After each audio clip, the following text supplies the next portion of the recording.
بسم اللہ الرحمن الرحیم۔ اب آج سبق ہم پڑھیں گے، نظم ہے ہماری دنیا اسلام، اور یہ نظم لکھی ہے علامہ محمد اقبال صاحب نے، ہمارے شاعر مشرق۔ تو پہلے میں علامہ اقبال کے بارے میں آپ کو کچھ بنیادی چیزیں سمجھا دیتا ہوں، اور پھر ہم ان کی شاعری کی جو نظم ہے وہ پڑھیں گے۔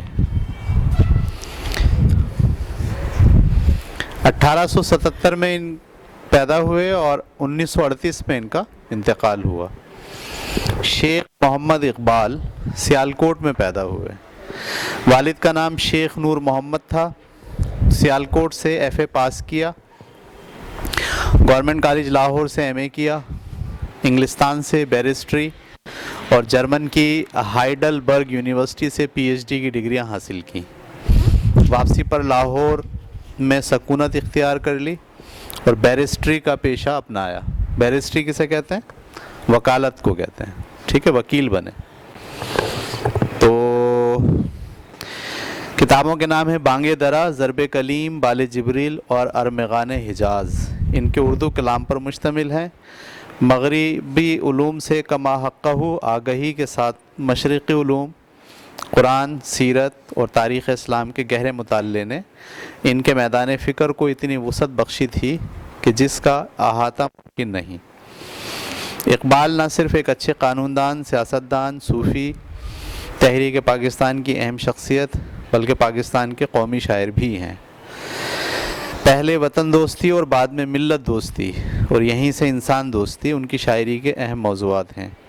اقبال نے مسلمان کو مسلمان بننے اور خود کو پہچان کر عشق رسول صلی اللہ علیہ وسلم، یقین اور عمل کے راستے پر چلنے کا سبق دیا، نیز مسلمانوں کے سیاسی شعور کو صحیح سمت عطا کی۔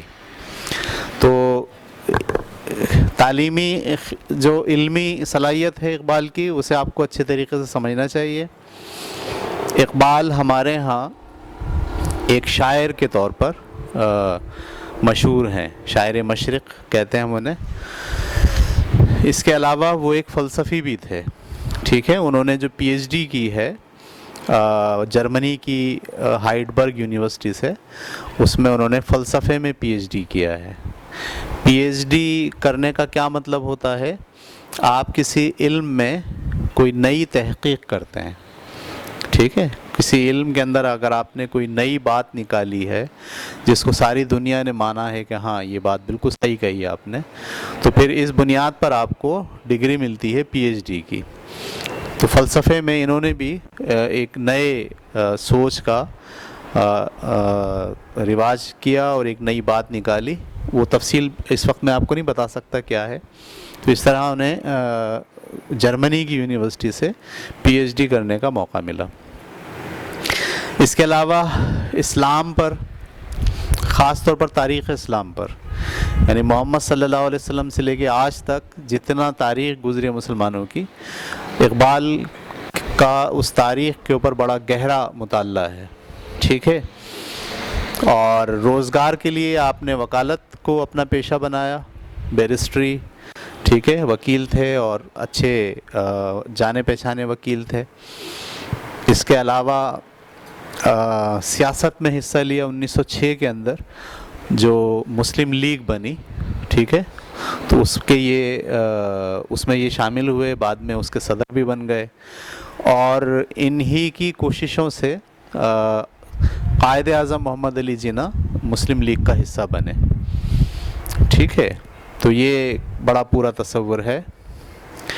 اور اقبال کی جو شاعری ہے، یعنی بڑا جو کارنامہ ہے، وہ سیاسی کارنامہ تو اتنا بڑا ان کا نہیں ہے۔ مسلم لیگ ان کے زمانے تک مسلم لیگ اتنی پاورفل جماعت نہیں تھی، کانگریس کے مقابلے میں زیادہ پاورفل جماعت مسلم لیگ نہیں تھی۔ ان کے انتقال کے بعد جب 1940 کی قرارداد منظور ہوئی اور اس کے بعد قائد اعظم اس میں شامل ہوئے، تو پھر مسلم لیگ کا جو ہے وہ دور شروع ہوتا ہے، جس میں 7 سال کی محنت میں وہ پاکستان حاصل ہو جاتا ہے۔ تو جو بڑا نام اقبال کا ہے وہ ہے ادب میں۔ ادب سے مراد شاعری۔ بلا شبہ اقبال کا جو شاعرانہ انداز ہے اور شاعرانہ جو ان کی فکر ہے اور وہ انمول ہے. آپ کو کہیں نہیں ملے گا اقبال جیسا طرز فکر. ٹھیک ہے, اقبال جیسی شاعری آپ کو کہیں نہیں ملے گی. اقبال جو ہے وہ غالب سے بھی متاثر ہیں. ہمیں نظر آتا ہے کہ جس طرح غالب اپنی شاعری کے اندر فلسفے کا استعمال کرتے ہیں اور ہر قسم کے موضوع کو لے کر آتے ہیں, اسی طرح اقبال بھی اپنی شاعری میں قومی مسئلے کو, انسانی مسئلے کو, مذہب کو, تصوف کو, ان سب کو موضوع بناتے ہیں. اور بڑا بلا کا یادداشت تھی ان کی. ٹھیک ہے, ایک ہی وقت میں 40 اشعار کی غزلیں یہ لکھ لیا کرتے تھے, زبانی بول دیا کرتے تھے. ٹھیک ہے, بڑا ان کو حافظہ ان کا اللہ تعالیٰ نے بہت دیا تھا. تو شاعری کے اندر اقبال بلا شبہ اپنا ایک مقام رکھتے ہیں. ان کے بعد بھی کوئی ایسا شاعر پیدا نہیں ہوا جیسے اقبال تھے. اقبال کی شاعری جو ہے وہ اس کے سمجھ لیجیے دور ہیں کچھ. ٹھیک ہے, جب آپ ابتدا کی شاعری اقبال کی پڑھیں گے تو اس میں وہ نظر آئیں گے ہندوستان میں ہندو اور مسلم بھائی بھائی ہیں, یہ کہتے ہوئے نظر آئیں گے. یعنی شروع کے دنوں میں جو شاعری ہے ان کی, اس میں اس بات کا پیغام شاعری سے ملتا ہے کہ ہندوستان میں رہنے والی ساری قومیں ایک دوسرے کی بھائی ہیں اور ہمیں ایک دوسرے کے ساتھ مل کے رہنا ہے. ٹھیک ہے, تو بانگے درا جو ان کی کتاب ہے, پہلی کتاب, اس کے جتنی بھی اشعار آپ پڑھیں گے اس میں آپ کو یہی رویہ, یہی طرز ان کا ملے گا. صحیح ہے, سارے جہاں سے اچھا ہندوستان ہمارا, ہم ہیں بلبلیں اس کی, یہ ہے گلستان ہمارا. یہ اکثر آپ کو انڈیا کی فلموں میں بھی جو ہے وہ یہ شعر سننے کو ملے گا. تو اقبال جو ہے وہ ہندوستان کے شاعر ہیں. ہمارے ہاں ہندوستان میں جو ہندو کمیونٹی ہے وہ بھی اقبال کو اپنا شاعر مانتی ہے, اس لیے کہ جو شروع کی ابتدائی نظمیں ان کی ہیں وہ اس بات کی عکاسی کرتی ہیں کہ مسلمان اور ہندو بھائی بھائی ہیں اور انہیں مل کے سلیقے سے اس ملک کے اندر رہنا چاہیے. لیکن جب یہ پہلا دور ختم ہوا تو دوسرا دور جو ان کا شاعری کا آتا ہے وہ اس جگہ سے وہ ہٹ جاتے ہیں. پھر وہ مسلمانوں کو ایک الگ قوم مان کر ان کی سیاسی جد و جہد پر یقین رکھتے ہیں اور پھر ان کی شاعری بھی اسی انداز سے تبدیل ہو جاتی ہے. تیسرا اور آخری دور جو ان کی شاعری کا ہے اس کا تعلق اسلام سے, مذہب سے, اور وہ صوفیزم کو پروموٹ کرتے ہوئے نظر آتے ہیں. ٹھیک ہے, بلکہ آپ ان کی شاعری میں جب بہت ڈیٹیل میں جاتے ہیں تو کہیں وہ صوفیزم کو پروموٹ کرتے ہوئے نظر آتے ہیں اور کبھی وہ صوفیزم کے خلاف بھی بات کرتے ہیں. ٹھیک ہے, وہ بیچارے پریشان ہیں, کنفیوزڈ ہیں. ٹھیک ہے, اقبال جو ہے اپنی شاعری کے آخری دور میں تصوف کے اوپر شاعری بھی کر رہے ہیں, تصوف کے خلاف بھی کر رہے ہیں. ٹھیک ہے, اور پھر اس کے علاوہ ان کا ایک اور بڑی دیرینہ خواہش تھی اقبال کی دیرینہ خواہش یہ تھی کہ جو اسلام ہمارا ہے جو 1400 سال سے چلا آ رہا ہے وہ بہت زیادہ پرانا ہو گیا ہے. پرانے سے مراد یہ کہ اس میں جتنی باتیں ہیں وہ آج کے دور میں پوری نہیں اترتی. آج کے دور کے لحاظ سے اسلام کو ہمیں دوبارہ سے سمجھنا پڑے گا. یہ آواز اٹھائی, سر سید نے بھی اٹھائی تھی پہلے. ٹھیک ہے, اقبال نے بھی بڑی دبنگ انداز سے یہ آواز اٹھائی کہ اسلام کو نئے دور کے لحاظ سے ہمیں پڑھنا پڑے گا اور سمجھنا پڑے گا اور اس کی تشریح کرنی پڑے گی. کیونکہ قرآن اور حدیث کی جتنی تشریحات ہیں وہ سب کی سب 1000 سال پرانی ہیں. 1000 سال میں بہت سارے واقعات, حالات بدل گئے ہیں اور اب ہمارے لیے ضروری ہو گیا ہے کہ ہم قرآن کی بھی اور حدیث کی بھی نئے زمانے کے لحاظ سے انٹرپریٹیشن کریں. یہ اقبال نے بڑی زبردست آواز لگائی. اس کے لحاظ سے ان کے کچھ لیکچرز ہیں. ٹھیک ہے, شاعری تو ہے ان کی جانی مانی, ان کے کچھ لیکچرز ہیں جس کا نام انہوں نے رکھا تھا reconstruction of Islamic thought. Reconstruction of Islamic thought یعنی اسلامی جو سوچ ہے اس کو ریکنسٹرکٹ کرنے کی ضرورت ہے. ہم کہیں غلطی کر رہے ہیں, ہماری سوچ میں کہیں غلطی ہے, مسلمانوں کی سوچ میں کہیں غلطی ہے، اسے صحیح کرنے کی ضرورت ہے۔ اس پر انہوں نے بہت سارے لیکچرز دیے ہیں، وہ سارے لیکچرز ایک کتاب کی شکل میں شائع ہوئے ہیں۔ اس کتاب کا نام ہے ریکنسٹرکشن آف اسلامک تھاٹ۔ وہ بہت اچھی اقبالہ کی کتاب ہے۔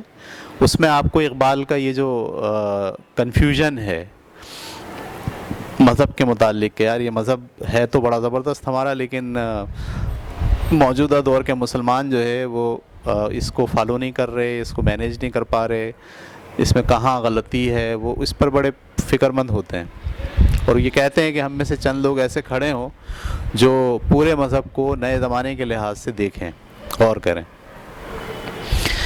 اس کے علاوہ یہ بڑا کام تھا ان کا، یہ جو لیکچرز ہیں یہ بعد میں آگے والے ان لوگوں کے لیے مفید ثابت ہوئے، کیونکہ اس کو پڑھنے کے بعد انہیں راستے نظر آئے کہ ہمیں کیسے اپنی اسلامک تھاٹ میں ریکنسٹرکشن کرنی ہے۔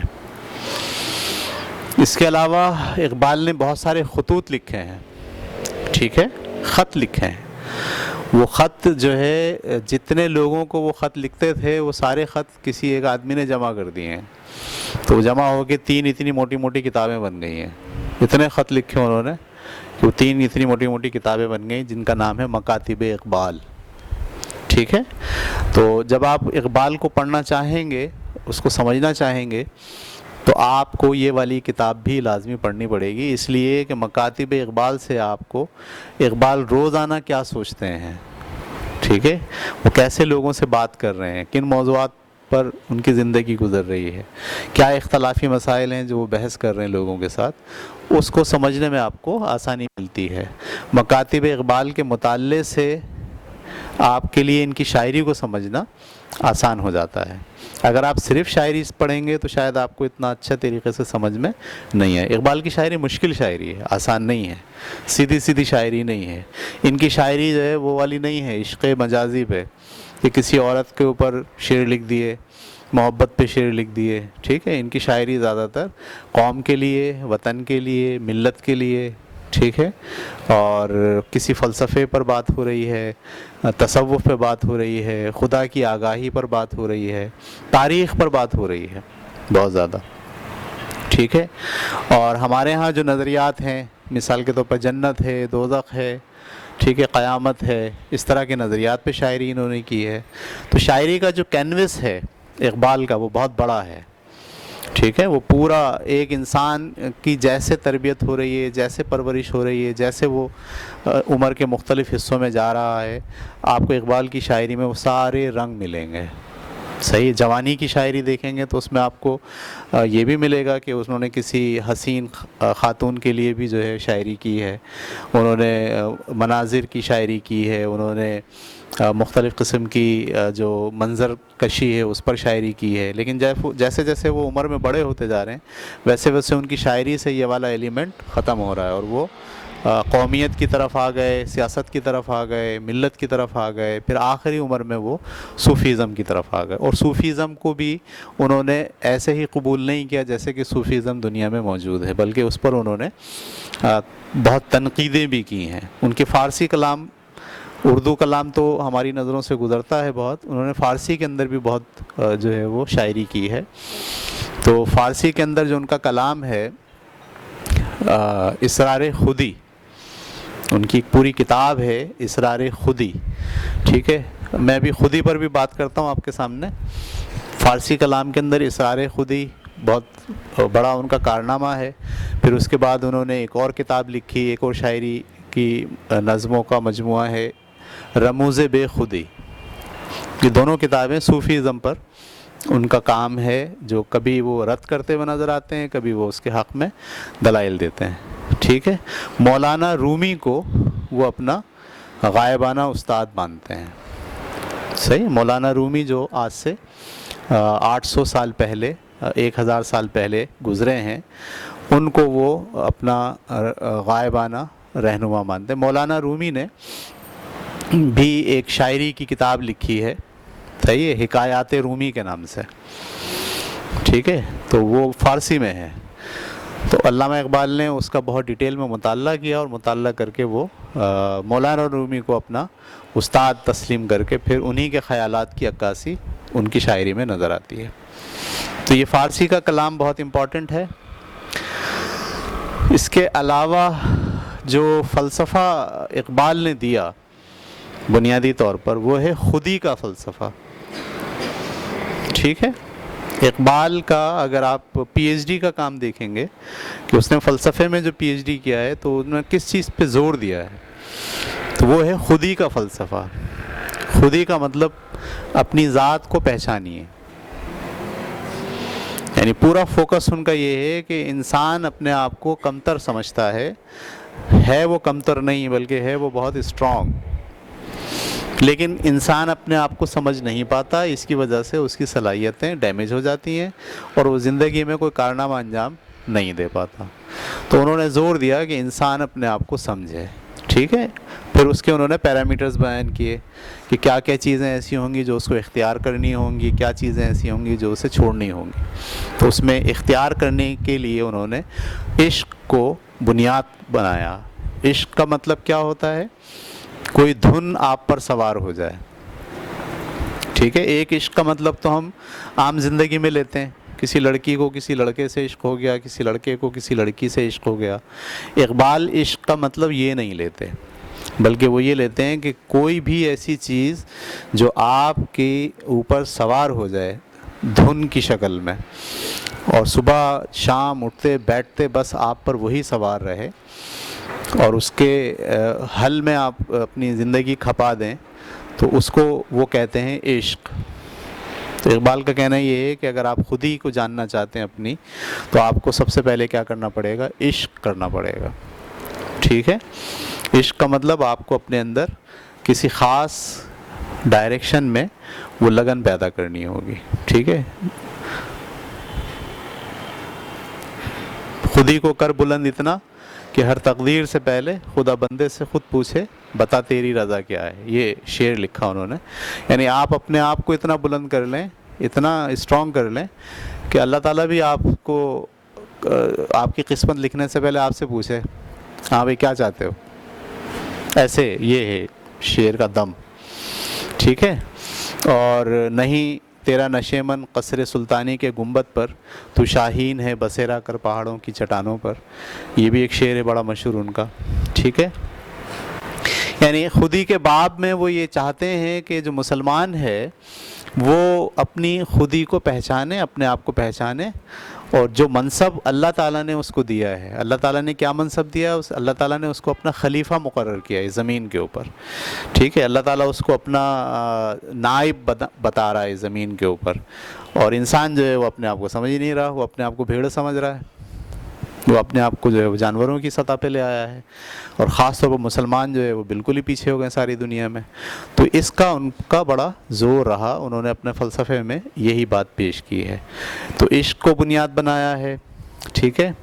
اور اضطراب کو بنیاد بنایا ہے. یہ ہم ڈیٹیل کے اندر اگر کبھی آپ کو موقع ملے گا کہ خود ہی کے فلسفے کو پڑھیں تو پھر ہم اس کو پڑھ سکتے ہیں. شاعری میں جو بڑا کارنامہ ہے, کتابیں تو ہیں یہ ساری کی ساری, لیکن شاعری میں ایک واقعہ جو ہے وہ آپ کو سمجھنا چاہیے جو اقبال کے ساتھ منسلک ہے. اقبال نے اپنی فکر میں اور اپنے مسلمانوں کے غم میں کہ مسلمان اتنی پستی کا شکار ہیں, مسلمان آگے نہیں بڑھ رہے, پوری دنیا میں مسلمان پٹ رہے ہیں, کہیں پہ بھی مسلمان ترقی نہیں کر رہے, اس غم میں انہوں نے ایک شکوہ لکھا, ایک شاعری کی جس میں اللہ تعالیٰ سے شکوہ کر دیا اور یہ کہہ دیا کہ بھائی اے اللہ, ہم نے تو آپ کے لیے اتنا سارا کام کیا دنیا میں, اب آپ ہمارے ساتھ کیوں نہیں ہیں. صحیح. ایک پوری نظم لکھی انہوں نے بہت طویل. تو اس نظم کا کیا نام ہے؟ شکوہ. نظم وہ چھپی مختلف رسالوں میں. تو جب نظم چھپی تو جتنے مولوی تھے, جتنے عالم تھے اس زمانے کے, انہوں نے فتویٰ لگانا شروع کر دیا کہ بھئی اس میں تو اقبال نے اللہ تعالیٰ کے ساتھ گستاخی کی ہے, یعنی اللہ تعالیٰ سے جو بات کی ہے اس کا جو انداز ہے وہ گستاخانہ ہے. صحیح ہے. جیسے اس میں ایک شعر یہ ہے کہ کبھی ہم سے کبھی غیروں سے شناسائی ہے, بات کہنے کی نہیں تو بھی تو ہرجائی ہے. یعنی پہلے وہ علامہ اقبال جو ہے نا مسلمانوں کے کارنامے گنا رہے ہیں کہ ہم نے تیرے لیے کیا کیا کیا, ہم نے دشت میں اذانیں دیں, صحیح ہے. دشت و دشت صحرا بھی نہ چھوڑے ہم نے, بحر ظلمات میں دوڑا دیے گھوڑے ہم نے یہ کیا, ہم نے یہ کیا, ہم نے یہ کیا تیرے لیے, ہم نے اذانیں دیں, کلیسا بند تھے ان کو کھولا, کعبے کو آباد کیا. پھر ساری بات کہہ کے اللہ سے کہتے ہیں کہ ہم نے تو تیرے ساتھ یہ کیا, تو نے ہمارے ساتھ کیا کیا.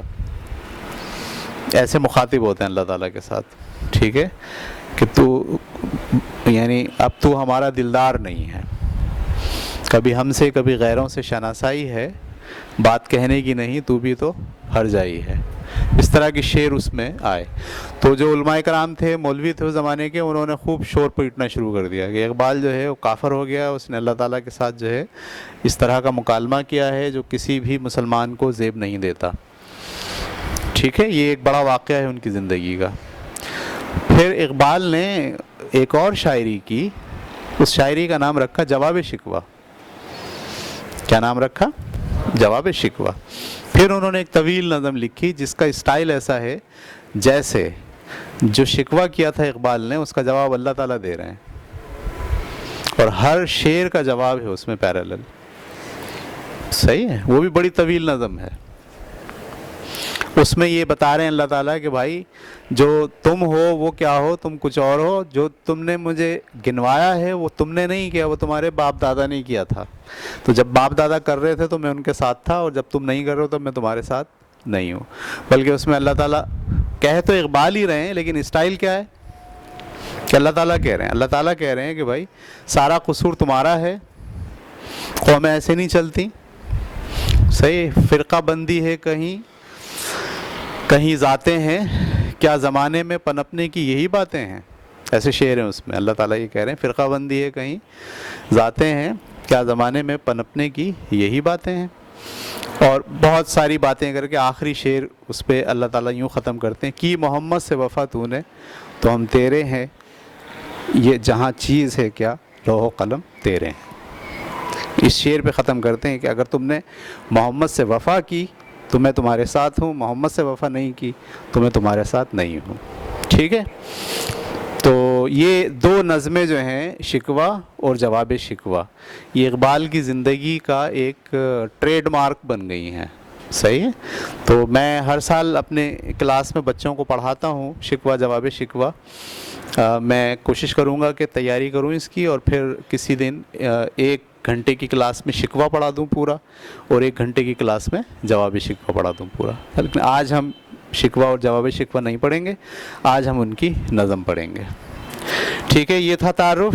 میں نے اپنی زندگی کے بے شمار سال اقبال کی اسٹڈی میں لگائے ہیں, اور میں نے بہت ڈیٹیل میں اقبال کو پڑھا ہے, ان کی شاعری کی تقریباً ساری کتابیں, فارسی کے کلام کے علاوہ. اسرار خودی کے آدھے کتاب تک میں گیا ہوں, لیکن پھر مجھے زندگی نے موقع نہیں دیا مزید پڑھنے کا. باقی یہ بانگ درا, ارقمان حجاز, بال جبریل, یہ سب کتابیں میں نے بہت تفصیل سے پڑھی ہیں, اور مکاتب اقبال کی 3 جلدیں میں نے بہت ڈیٹیل میں پڑھی ہیں.